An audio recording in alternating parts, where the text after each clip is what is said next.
Hey.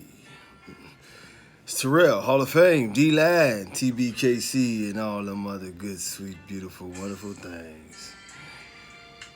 Y'all hear my Barry White in the background, that's keeping me woke.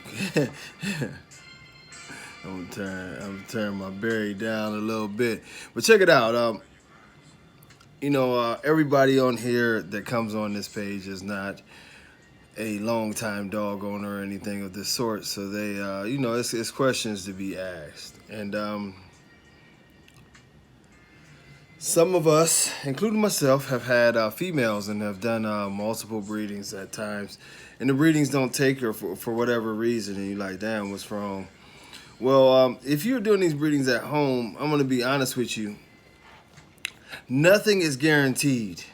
So when you do a breeding and they lock up, they do it naturally, or you have somebody do it at home and they do an AI. Even sometimes you might do a surgical or transcervical, and if the vet is just going in there just to do that, and it doesn't work out, there's multiple things that you might want to check out. If your female has a fluctuation in weight, sometimes stay fatter than normal, skinnier than normal, you might want to check the thyroid and see if the thyroid is there. There is medications that you can get for the thyroid to help you regulate your female. You also might want to have a physical done to check out the condition of her uterus. Sometimes, and I've seen this where a female she was an adult female and she was bought from somebody else, but she had already had one litter. And during the process of natural whelping, her uterus was so beat up. It was holes in the uterus. It was different things in there when they opened her up, that she needed some surgeries to do some laser surgery to fix it, to make sure that it worked out. In that particular litter, she did have 2 puppies, but it was recommended that she be fixed after that. And that's what happened. Now, this is more rare. Pyometra is the more prevalent issue, and that's basically hormonal based, but they develop an infection due to a hormone surge. Now, dogs do have some of the same problems that we have. Female dogs have the same problem that women have sometimes, where you can have cysts, you can have actual tumors, you can have cancer in the uterus, and these are things that need to be seen by a vet. You need to take your dog to a breeding specialist, and you need to go ahead and if you've done a breeding 2 or 3 times and you're wondering what's really going on, what's the complication, it's best to go ahead and take the dog into a vet and see what it is. And more than likely, if it's something that's really bad, you probably just want to fix the female.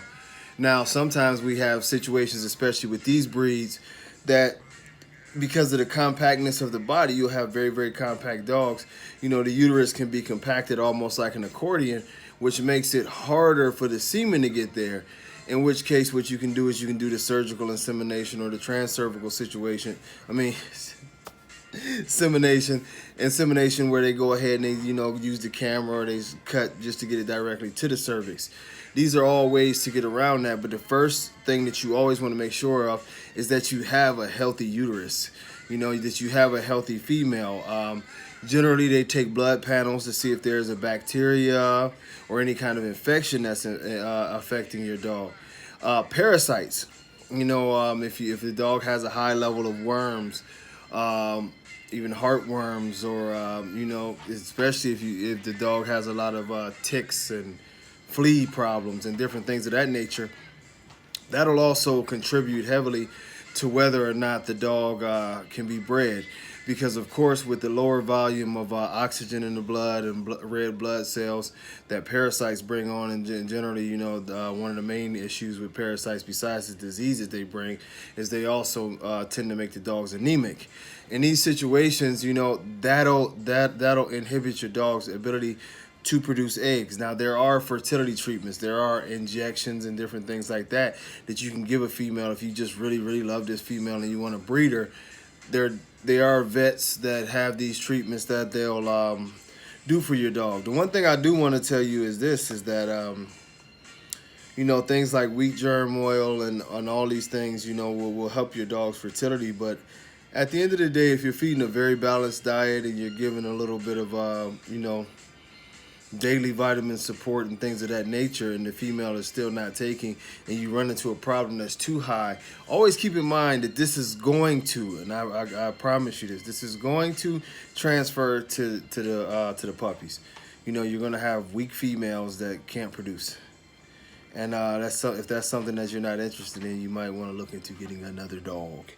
I know it hurts, trust me. But sometimes you just have to pick a better female and get the job done that way. All right, to the next video. Peace.